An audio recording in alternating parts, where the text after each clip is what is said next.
have found a creative way to use your free time with that music video that you came up with. Let's go!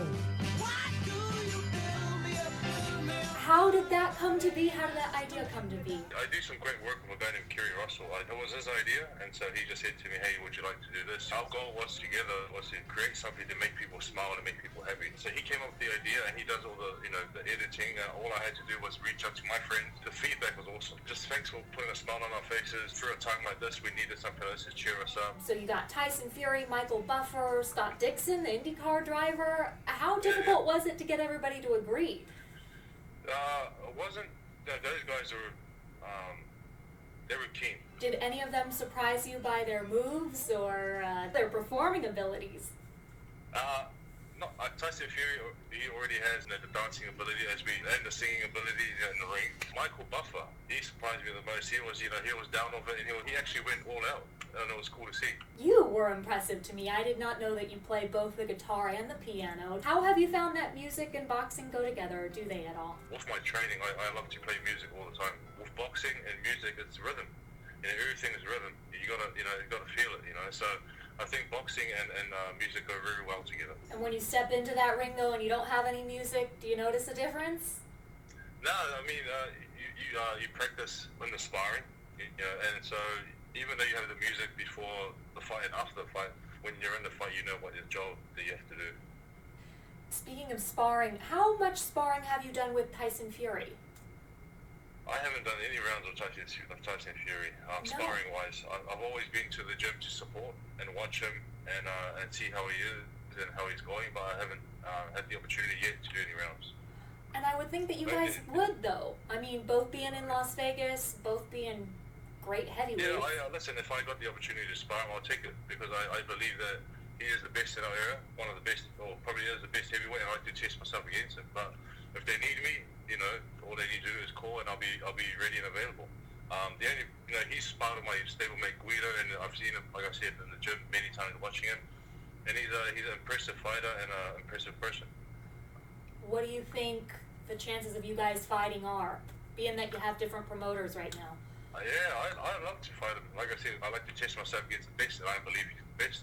So I like to test myself. With that being said, though, I don't think it's in his plan to fight me.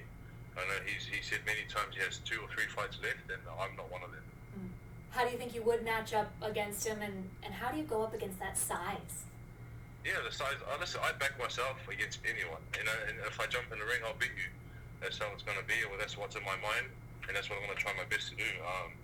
To face someone like him, he's a unique fighter, very tall, and moves very well. And with his last fight, we saw that he can fight. He came forward, put him on the back foot, and fought. So he can change up his style anytime he wants. So it'll be a difficult fight, but in saying that, I'll back myself 100%. Give me some sort of idea of how you manage that size. Listen, I'll try. I'll pressure. With his size, the only chance I can get to land punches would be fighting him in close, and that's what I'll try my best to do. And hope not to get nailed on the way in. And hope not to get caught. Do you think, I think we saw a little bit of desperation out of Deontay Wilder in that last fight, of him, what in the world do I do with this, and coming forward as a result. What did you think of his performance? How do you think you'd match up with him? With Deontay Wilder, I'll back myself again, and I think Tyson Fury showed the blueprint of how to beat Wilder. But again, not everyone is 6'9", and not everyone can move like him, and not everyone can. So it's I'll beat both guys. That's how I see it. Do you think your odds, or how you viewed yourself against Deontay Wilder, improved after you saw his last performance in this rematch? Your view on taking him on? Yeah, most probably my view would be that I'll do from the rematch that I had and the result, I'll do a lot better in my head. But styles make fights, so you never know. Exactly. Were you surprised by that fight, by how it ended up? I was surprised that he actually said he did what he said he was going to do. Pressure him, put him on the back foot, chase him down, and take the fight to him. Everyone wasn't expecting that. So that was a surprise, and the way it finished was a bit of a surprise, He just dominated. Tyson Fury dominated from the beginning. Yeah. Some people thought that maybe he was just saying those things to try and get in Deontay's head. That's it, yeah. who gives away their plan, but he gave it away and executed it. And what it shows is the confidence that he has in himself, and the confidence that he has in his ability and what he can do. So that was, a lot of fighters can take a lot from watching that. Well, I sense that same amount of confidence in yourself.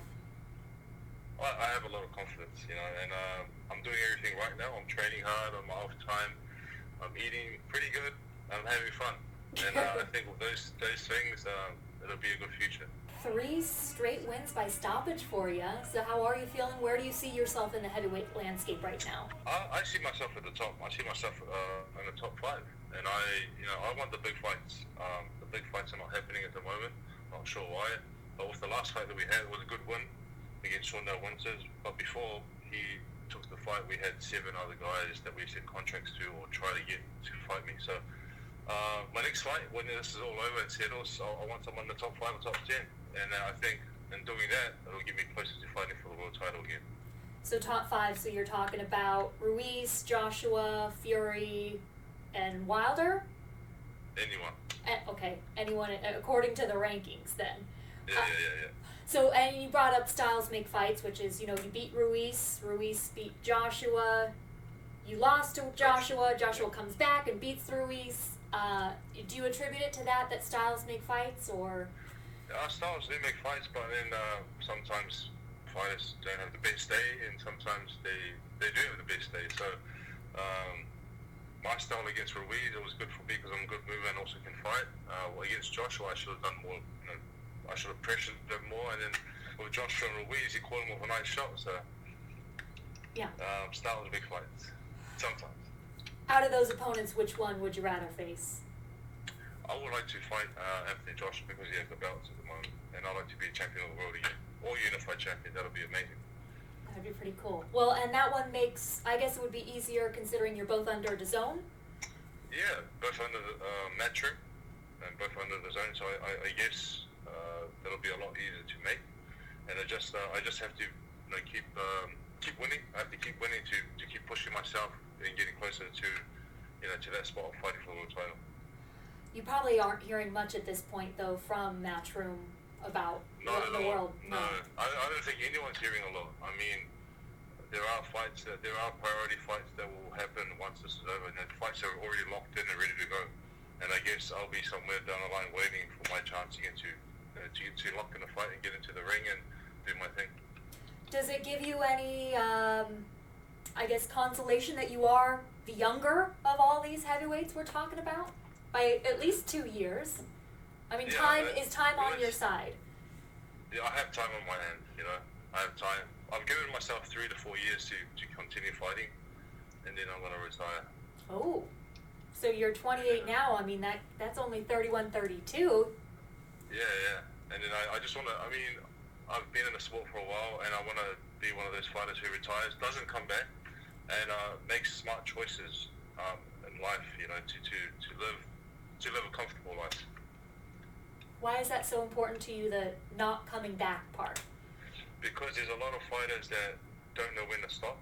There's a lot of fighters who retire and they always do a comeback.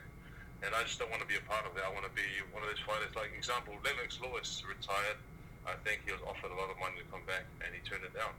And I think he's been very smart with his investments, and he's done well for himself. He's living a comfortable life and a happy life.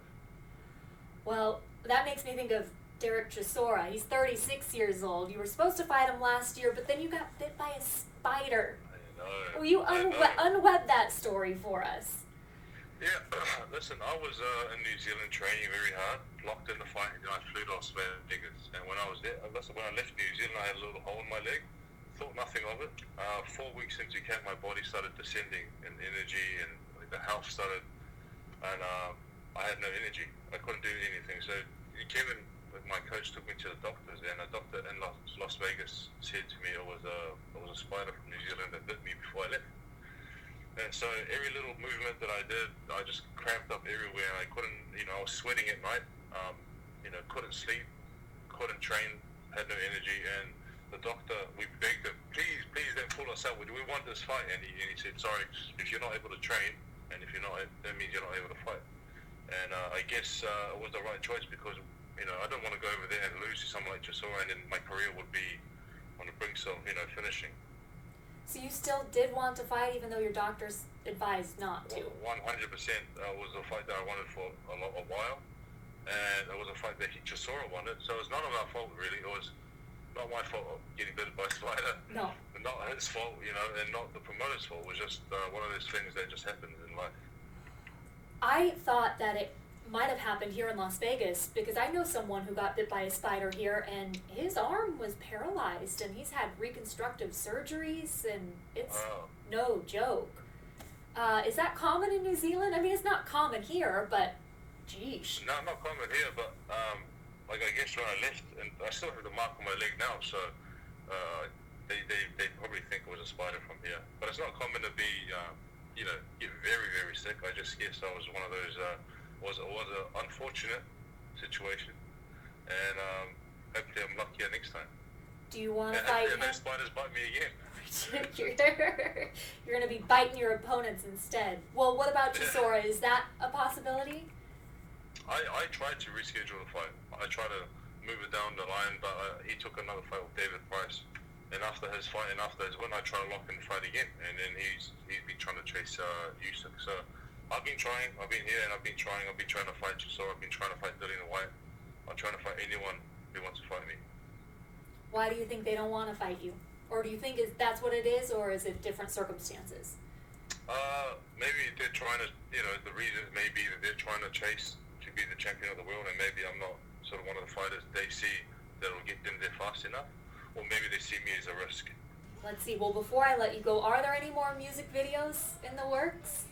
At the moment, no, but I think we will come up with some ideas soon. I think it's important just to keep people smiling and happy. Do you want to give any message to your fans?